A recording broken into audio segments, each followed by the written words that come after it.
சாபம், இதை சாப்பிட்டா உனக்கு ஆசீர்வாதம், இதை இந்த சொல்ல கேட்டீங்கன்னா உனக்கு ஆசீர்வாதம், இது கேட்கறதுனா சாபம். இதை கடவுள் சொன்ன வார்த்தைகள். கலங்காதே பயப்படாதே பலங்கொண்டு திறமதான். இதான் கடவுள் சொன்ன வார்த்தை. பைபிள் பார்த்துருப்பீங்க. நான் எப்போ வேதனோடு இருக்கும்போது எனக்கு சொல்கிற வார்த்தை கலங்காதே பயப்படாதே பலங்கொண்டு திறமதான். இது கடவுள் வார்த்தைகள், என் வார்த்தைகள் அல்ல. எதை பற்றி சொன்னாலும் கடவுள் என்று சொல்கிற வார்த்தையை நான் மாமனிதன் இம்மாற்றோட விட்டு ஒளிபரப்ப வருகிறேன். தயவுசெய்து பாருங்கள்.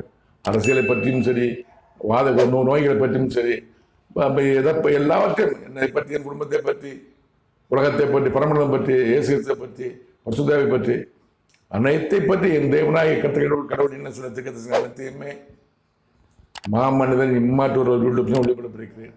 தயவுசெய்து மாமனிதன் இம்மாற்றோர் யூடியூப் தொடர்ந்து பாருங்கள். நன்றி, வணக்கம். மீண்டும் சந்திப்போம்.